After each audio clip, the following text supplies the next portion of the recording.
Conversamos com Andréa Noleto de Souza Estival. Ela é filha, esposa, nora, mãe, sogra e avó. Mentora e palestrante, família e negócios. Formada em Direito pela PUC de Goiás. Foi chefe da execução penal do Sistema Penitenciário do Estado do Tocantins, 15 anos dedicada exclusivamente ao agronegócio, presidente da ACNT e conselheira por 3 mandatos da ABCZ, já foi presidente do IGPREV, presidente da Fundação de Amparo à Pesquisa do Estado do Tocantins, secretária de Estado, presidente do Cooperar há 19 anos, empresária, Noite Hotel, e criadora de PO, Nelore Brilhante. Um vasto currículo, isso porque a gente está falando do mini currículo. Doutora Andréa, muito obrigada pela sua presença aqui. Eu que agradeço. Eu estou rindo de falar do mini currículo, mas é o meu currículo todo, não tem mais que isso não, viu, Sara? Tem, doutora, tem muita coisa. Eu gostaria de abordar primeiro com a senhora, de uma forma muito descontraída e assim, com muita alegria no coração, que você falasse primeiramente como você vê hoje. Nós estamos no 3º dia de exposição agropecuária. Você, enquanto mãe, vendo tudo isso daqui acontecendo, qual que é o seu sentimento? Nossa, eu, em palavras, posso dizer que eu estou por orgulho, e eu não gosto dessa palavra, mas é uma felicidade que transborda ao chegar, ao ver ou ouvir alguém falando do João Victor, né? E de ver essa realização toda, onde ele conseguiu somar com as pessoas, trazer as pessoas para perto de várias gerações, trazendo todos com o mesmo incentivo, a mesma vontade de vir fazer alguma coisa, de realizações, né? E de realizar, de ser palpável, de ser visto, de acontecer. Ele trouxe políticos para dentro, ele trouxe governo do estado, prefeitura, ele conseguiu fazer com que os empresários acreditassem novamente, né? Olha os estantes, coisa mais linda. E tudo sendo realizado, onde a gente percebe um olhar feliz em todo mundo.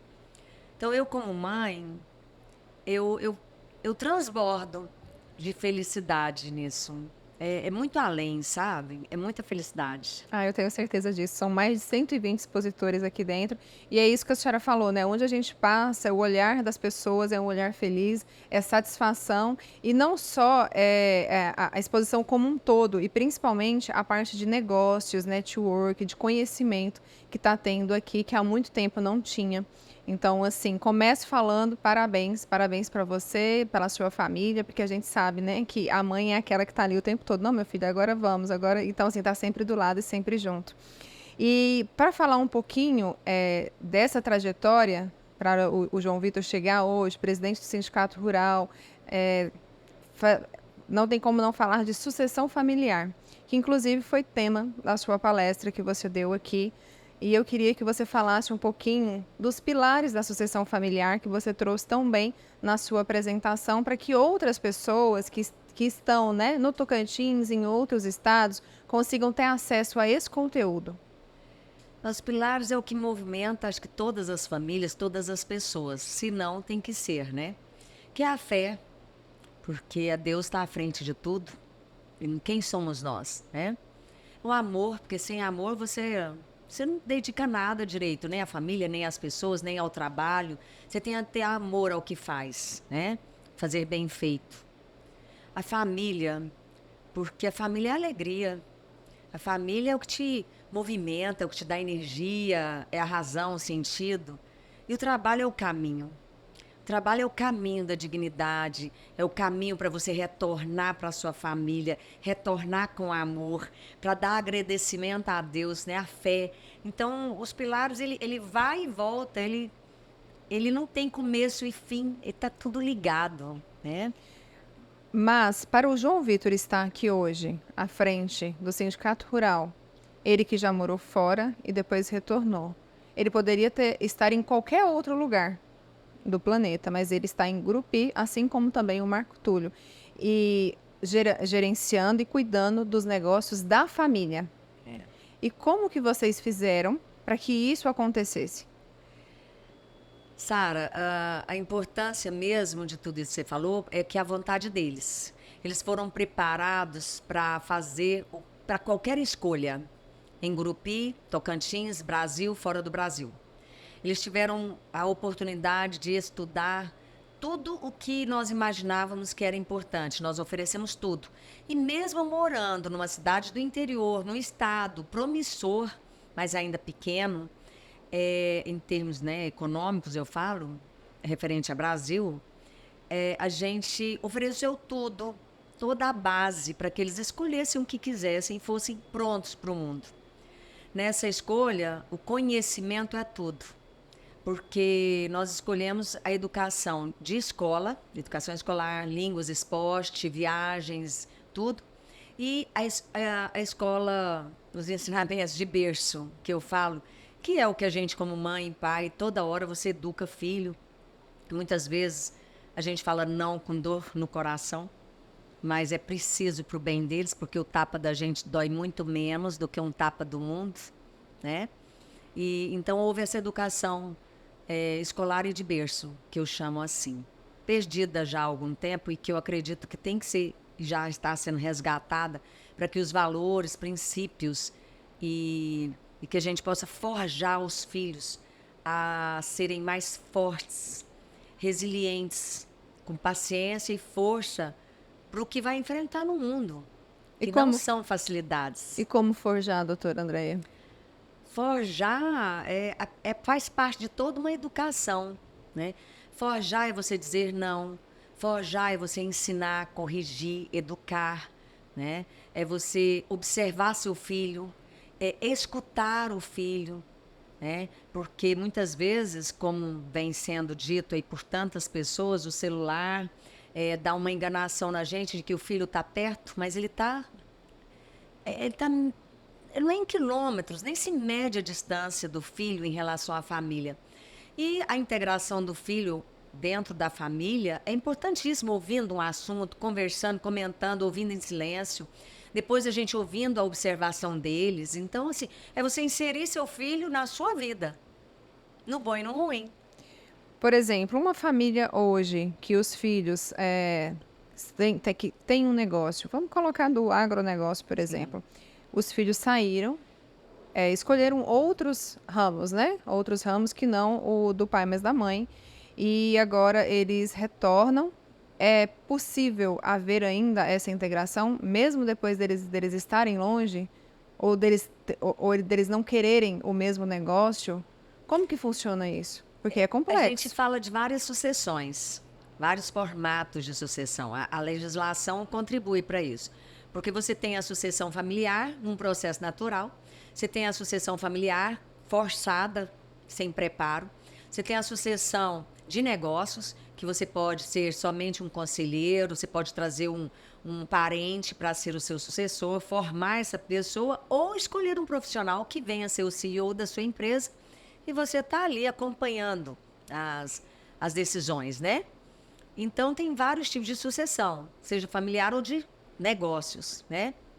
O que nós entendemos, e com a palestra, então, a minha fala, é incentivando que as famílias possam vir observar seus filhos, educá-los, dizendo sim e não, corrigindo, entendendo que a autoestima é importantíssima, entendendo que o poder da comunicação, ensinar-nos a comunicar é importantíssimo, e entendendo que o espírito da vontade tem que ser desenvolvido, e com tudo isso, a responsabilidade, porque ele tem que escolher. Nós não podemos escolher pelos filhos, por ninguém, cada um com a sua escolha de vida. E a gente auxilia, a gente está junto, mas cada um com a sua escolha.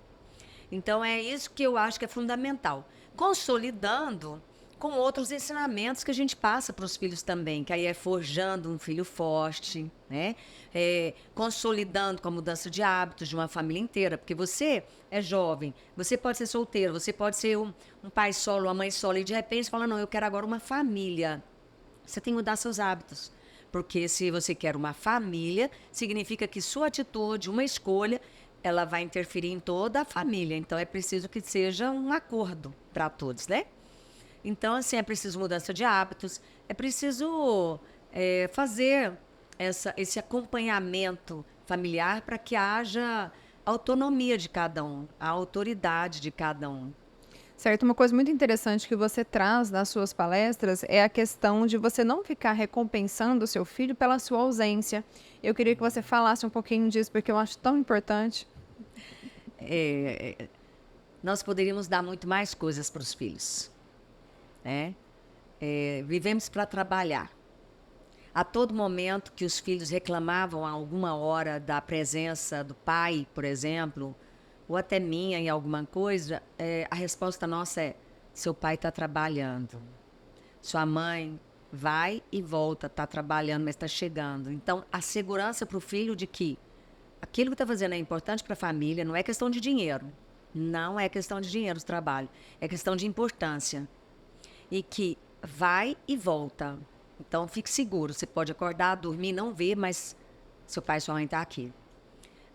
A outra coisa que é fundamental, porque não existe uma troca com o filho por sua ausência.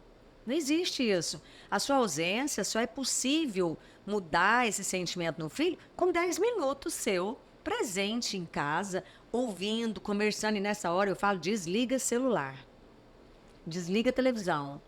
É seu tempo com seu filho. Ah, mas então o quê? Fala pro seu filho: assiste um programa interessante que eu já assisti. Eu, Andréia, adoro o programa que fala de animais, aquele Mundo Animal. Amo aquilo. Porque eu adoro ver a personalidade de cada animal.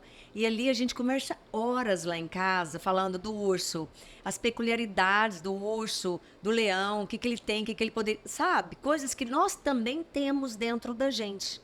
Então, a conversa começa nos animais, como diz, irracionais, e vem para os humanos. Então, assim, existe toda uma sinergia do mundo, né?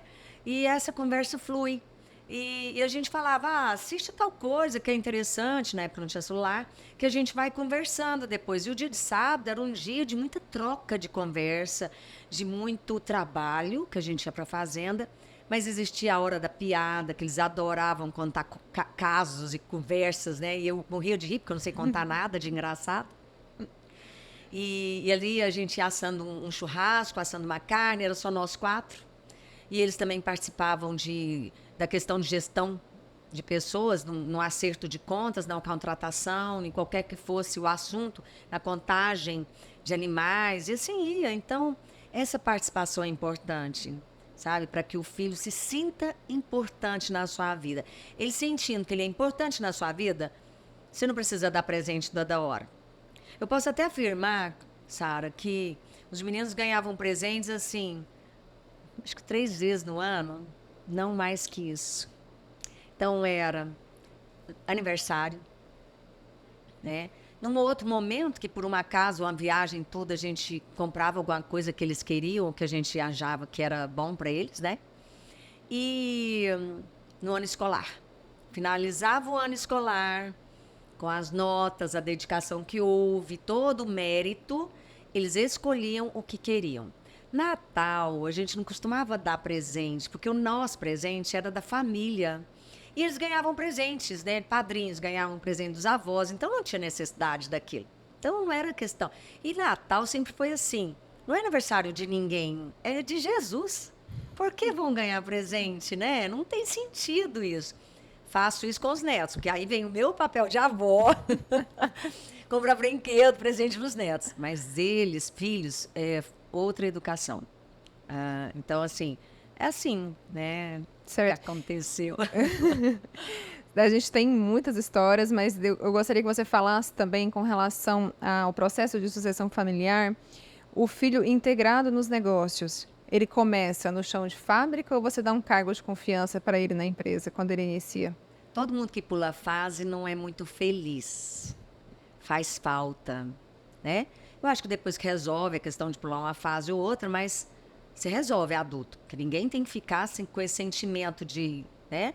Mas é preciso cumprir as fases na vida e nos negócios. Para você saber administrar seu negócio, você tem que conhecer, e conhece na base. E no caso, o Oswaldo, que ficou a responsabilidade dele, né, nessa formação profissional dos meninos, Então, foi para o chão de fábrica mesmo. Foi para acordar às 4, 5 da manhã, já estava lá dentro. Cumprir horário de chegada, bater ponto, horário de saída, né? Almoçar com todo mundo, que não dava tempo de almoçar, e não era o caso, então eles almoçavam na indústria. O salário não era o salário base, não. Aí o pai fazia o favor de dar um salário mínimo para eles, porque era para receber bem menos mesmo, para poder estar assim, entendendo que a importância de conseguir ter o consumo e economizar com o salário. Porque o pai tem uma organização financeira admirável. E a preocupação dele em relação a passar isso para os meninos era o maior, e sempre foi maior que tudo. Essa organização financeira. Porque você não enriquece porque você tem muito dinheiro, você enriquece porque consegue poupar. Você enriquece porque você consegue fazer bons negócios, seja na compra, seja na venda. Então, esse ensinamento, pai, se para mim houve alguns outros pontos fundamentais para o pai, esses eram os pontos fundamentais para que eles fossem um empresário de sucesso. Então, começava por aí. Excelente. E dado todo esse contexto, né, tudo que você trouxe na palestra, todo o seu contexto de vida, o sentimento que você tem hoje após ter ministrado essa palestra e estar aqui na 49ª exposição? Eu posso falar que até de tarefa cumprida, né? Que eu acertei, errei muito também, muitas coisas, e que graças a Deus eles foram crescendo e entendendo as dificuldades da mãe, as dificuldades do pai, as limitações nossas, né? Eu brincava e falava, estou sendo mãe pela primeira vez, então vocês tratem de entender isso. e, e assim a gente foi crescendo junto. Eu cresci com eles. Eles sempre me instigaram a ser melhor, a crescer, me questionavam muito, né? Eu instigava eles a tirar todo o potencial deles, cada um com a sua habilidade, seu talento, e o que eles não tinham de talento de uma coisa ou outra, a gente foi educando e lapidando. Então, mesmo eu trabalhando fora, Sara, que eu sempre gostei e graças a Deus deu certo, do meu tempo de dedicação a eles, nessa observação, nesse desenvolvimento de crescimento pessoal deles. Eu acredito mesmo que pai e mãe não erra. Que se você tem a boa intenção e tem amor, você não erra. E aquele filho que cresceu, que é adulto, e está apegado a um erro do pai ou da mãe, é porque ele ainda não cresceu emocionalmente. Porque é preciso o filho crescer emocionalmente e entender que se o pai ou a mãe não fez com maldade, fez da melhor das intenções, por mais bruto que fosse, por mais ignorante que fosse, por menor estudo que tivesse, mas havia ali a vontade de acertar, né? Então, que o filho entenda, que o filho perdoe, que o filho faça melhor, ao invés de copiar. Ele tem a responsabilidade e a obrigação de ser melhor. Todo filho tem a obrigação de ser melhor que pai e mãe, né? É o melhoramento genético nosso, né? Então, a gente tem que melhorar as gerações. E a partir do conhecimento, a partir do autoconhecimento, né? Então, eu acho que a gente provoca as transformações na vida da gente a qualquer tempo. Você me falou assim, começou na infância. Eu defendo, acredito que a qualquer idade você pode começar. Quando adulto, já formados em outras profissões, mas você querer conhecer do negócio do pai. Não é que você vai deixar... Você é um cirurgião plástico, como eu estava conversando com o senhor. Meus filhos são cirurgiões e não vão querer vir para o agro. Ok, mas eles não precisam estar longe. Eles podem participar de um conselho. Eles podem entender do negócio. Eles não vão estar dentro, mas eles vão estar compondo um negócio, né? É para isso que existe tantas possibilidades que a lei estimula e resguarda para que haja ali a sucessão de negócios. Então, eu falo da sucessão familiar e a sucessão de negócios. E eu creio que enquanto você acordou, você é capaz de mudar a sua história. E as brigas? Porque toda empresa tem as discussões e toda família tem as discussões. E quando junta todas essas discussões? Bom, nós temos algumas regras em casa. que não foi dita na palestra, mas eu posso dizer aqui. Exclusivo. Exclusiva. Primeira coisa que é o que se diz em casa não se diz na rua. Não se leva conversa de casa para lugar nenhum. Isso é ponto fechado na nossa casa. Né? As crianças crescem já ouvindo isso. O segundo ponto, Sara, é que não existe discussão na mesa. Na mesa não se discute. Nem mesmo uma palavra agressiva. Na mesa, a mesa é sagrada. Tá? Jesus fez isso. Jesus mostrou que todas as relações que ele teve com as pessoas consagraram na mesa. Seja para dizer a verdade de uma coisa boa, num alimento, num agradecimento, em tudo que aconteceu foi dito à mesa. Não houve discussão. Houve verdade, sem discussão. Então, na nossa mesa é sagrada. A outra regra na nossa casa que existe também, Sara, é que o respeito. Respeito pela própria hierarquia. Porque se eu, mãe, não consigo lidar com meus filhos, pai não consegue lidar com os filhos, ou vice-versa, os filhos não conseguem lidar com pai e mãe, com quem que você vai conseguir lidar no mundo? É um fato. Quem mais você conhece desse tanto que você não tem toda a possibilidade de dar conta de resolver aquela situação? Então, nós temos pontos convergentes, mas nós fazemos de tudo para chegar num ponto só, né? Nós temos pontos divergentes, né? Mas que sejam convergentes lá no final. E a outra coisa que eu posso afirmar aqui, Sara, é que eu nunca passei a mão na cabeça dos meus filhos. O famoso passar o pano. Doído, né? Porque a vontade é de pôr no colo, eles chateado, às vezes até com razão. Mas se eu ouvir o outro lado da história, que é o lado do pai, né? Então, eu mudo isso, eu não estou tão a favor. Então, como que eu passo a mão na cabeça do filho se eu vou ouvir depois a história do pai e falar, mas você tem razão, e aí eu fiz tudo pelo filho. Eu tirei a autoridade do pai. Então, isso nunca foi feito. E os meninos sabem que eles chegam, e eles sabem que eles vão chegar, vão desabafar, mas que eu sempre vou estar do lado do pai. Né? Então, eles sabem disso. Mas aí vem a palavra de conciliação, a palavra de tranquilidade para eles, né? E de jogar para frente, de jogar para cima. Quem diz no recuo, não.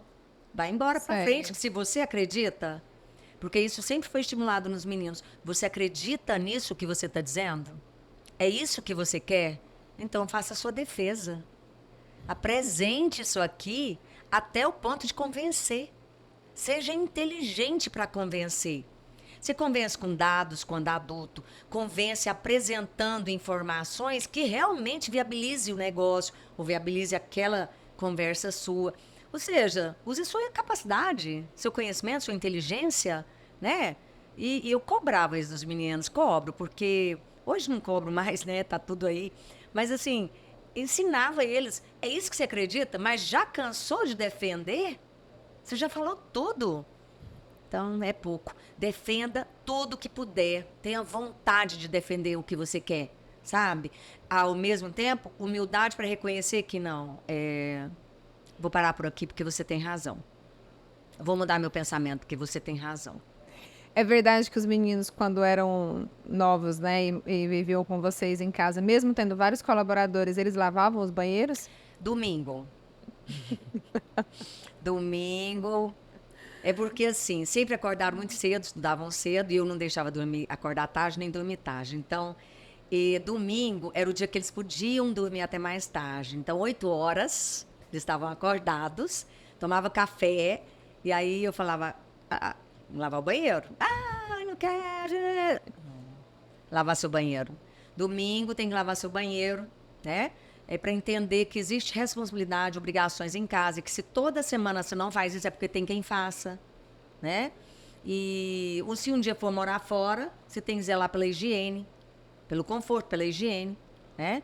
E tem que aprender, né? E assim, era algo que eles detestavam, mas faziam. E entenderam que hoje eu sei que são excelentes donos de casa, são excelentes pais, conseguem administrar bem o trabalho com a família, com a esposa, Acho a coisa mais linda do mundo ver meu filho, o João Vitor, presidente hoje desse sindicato, trazendo. A primeira coisa que ele fez foi trazer a família dele para dentro. E aí eu não falo pai e mãe, eu falo filhos e a esposa. Ele trouxe a esposa para dentro, valorizando ela no sentido assim, você está junto comigo, eu preciso de você. Sabe? Porque toda vez que ele chegou mais tarde, ela sabia onde ele estava. Porque ela às vezes saiu mais cedo.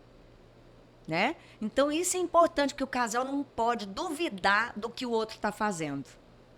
O casal não pode ter ciúme do que o outro está realizando. Quando existe essa integração, existe a confiança, existe a certeza. E se existe a certeza no casal, o filho tem a certeza de que pai e mãe estão voltando para casa. Não importa a hora, mas que ele vai ver o pai e a mãe. Então, existe aí, que eu chamo, duelo da confiança, que é com uma construção de uma família unida num propósito só. É isso que eu acho super importante. É claro que muitas vezes a esposa trabalha o dia todo e não tem como acompanhar o marido. Então, como é que você coloca ela dentro? Você coloca ela dentro nos momentos que ela está podendo. E dentro de casa, a toda hora, você conta tudo como está sendo realizado para que ela esteja totalmente integrada do que você está realizando, sabe? E se sinta parte. Sinta parte. Com os filhos, sinta importância naquilo. Ela se sente importante. Tá dentro, tá junto. Né? Eu falo casal porque a família é um caminho. A família tem que ter um caminho só. Né? E sem... É isso, tem que ter um caminho. Tem que ter um caminho. E falando em caminho, nós já estamos caminhando, né, para o encerramento desse podcast, mas eu queria antes que você falasse por que que hoje a sociedade da qual a gente convive está tão difícil de você encontrar pessoas assim. É porque não tem mães como você? Não, tem muita mãe, muito pai bom, aí muita gente boa.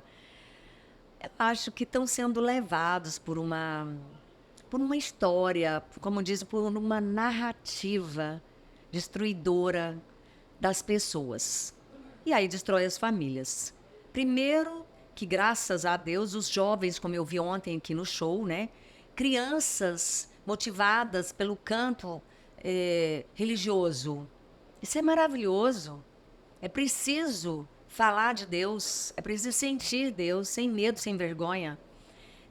Segundo, é preciso que a gente eduque filhos fortes, filhos para enfrentar a vida. E não filho que tanto cuidado, tanto zelo, que por fim não pode arrebentar um dedo, que já tem que correr com ele para um lugar, para um hospital. Olha, eu defendo criar hospital e tudo mais. Mas calma, tem machucado que você só lava, passa a mão e faz doer mais ainda, que é para ele não cair de novo. Que é verdade, meus meninos depilador rachado, que tinha, eu lavava, me esfregava. Eu falava, é para aprender a não cair de novo, toma cuidado. Ah, fazia, chorava, mas eu fazia de verdade, que era para aprender. Então, assim, esse tombo é menor do que a vida. Sim. Dói menos que a vida. E vai sarar, 3 dias já está curado, né? Então, assim, é preciso fazer os filhos fortes, sabe? Porque o bullying, meus meninos sofreram na escola. Um especialmente sofreu bullying, muito bullying, né? Na escola. Como é que foi? Minha mãe vai lá na escola resolver? Não. Se houvesse, por último, a necessidade, eu teria ido. Mas eu não cheguei nesse ponto, porque eu resisti ao máximo falando para ele, seja forte. Olha como é que você é bonito. Estão querendo tirar de você o que eles não têm, que é essa beleza. Eles estão querendo provocar em você o que eles não são, que é essa paciência, essa educação, essa formação. E mais, eles estão querendo tirar de você o que você vai ser, porque você vai ser muito mais do que poderão ser. Então você é forte. E mais, ignore, porque eles não são seus amigos. Amigo é aquele que é amigo da família, amigo do seu irmão, amigo da família. Se ele não é amigo do seu irmão, amigo da sua família, não serve para ser seu amigo. Não serve para estar dentro da nossa casa, né? Então, assim, isso era muito forte no dia a dia com eles. E foi mais de um ano, os coleguinhas, né, persistindo naquilo. E foi difícil. Porque eu tenho que lembrar que foi ainda na época daquele bendito desenho, que eu adoro, todo mundo adora, mas foi na época daquele desenho do Shrek. Gente, que tortura que foi aquilo lá em casa, meu Deus do céu. Mas graças a Deus, né? Deu tudo certo. E é isso, a gente defende os filhos. Né? Primeiro se defende eles ao ponto de empoderar, de forjar eles serem fortes, de superar os desafios e obstáculos, porque a vida vai bater daquele tanto para muito mais. E eu não vou estar ali toda hora. Não fisicamente, porque de coração, espiritualmente, eu vou estar para sempre com eles. Eu, pai, para sempre. Para sempre. E aproveito que você falou para comentar com relação a isso. Eu também tenho uma filha, né? Crio a minha filha, sou mãe solo. E na escola da minha filha é autista. Ela tem 3 anos, ela iniciou a fase escolar. E quando ela iniciou, o neurologista falou assim: você precisa de uma psicopedagoga para estar junto dela na sala de aula? Eu disse assim: não, quem vai me dizer vai ser o senhor, ela precisa? Ele falou assim: não, eu acho que ela tem condições. Eu peguei e falei assim: então ela tem condições. Porque se eu quisesse colocar uma pessoa para estar o tempo todo com ela, poderia.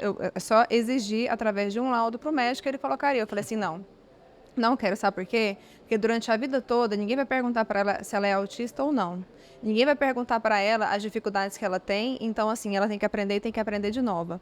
Então, assim, ouvindo isso de você, pelo menos eu acho que algumas coisas eu estou fazendo no caminho certo. Eu acredito que como autista, o autismo ele tem várias fases, não, vários degraus, vários Níveis. níveis, né? Existe sim esse, porque somos todos um pouco. Somos todos um pouco. Cada um tem as suas Cada um limitações. tem suas limitações. Eu falo que o importante de você educar um filho é ele saber integrar a sociedade. Sim. É isso, se você entregar uma pessoa adulta capaz de integrar a sociedade, de se relacionar, mesmo que hoje eu gosto de festa, amanhã eu não gosto mais, hoje eu gosto de barulho, amanhã eu tô cansada, eu não quero mais. Normal. Quem é que Mas não tem isso? integra ele à sociedade. E o que eu mais vejo É. convivendo com famílias assim é cada vez mais blindando, blindando. Eu fico pensando assim, como vai ser esse adulto funcional lá na frente? Exato. Então, assim, vai cada vez criar uma sociedade mais difícil de se conviver. É isso Mas é mesmo. isso, doutora, eu gostaria de agradecer, né, a sua presença aqui, parabenizar pelo todo, né, pela educação dos seus filhos, porque hoje o João Vitor Estival está como presidente, pelo apoio que a senhora dá, né, em todos esses eventos, em toda a vida dos seus filhos, e agradecer mesmo a parceria também, a confiança, e muito obrigada por estar aqui com a gente. Eu que agradeço, Sara, agradeço vocês todos, Leonelson e todos vocês que estão aqui, né? É muito importante para mim estar aqui com vocês, porque cada palavra que eu digo é a verdade, a minha realidade, a realidade da nossa família. Mas, principalmente, é a oportunidade que Deus me permitiu estar passando alguma coisa no sentido de que eu contribua com a vida de alguém. Então, enquanto eu estiver contribuindo, eu estou aqui. Obrigada. Obrigada.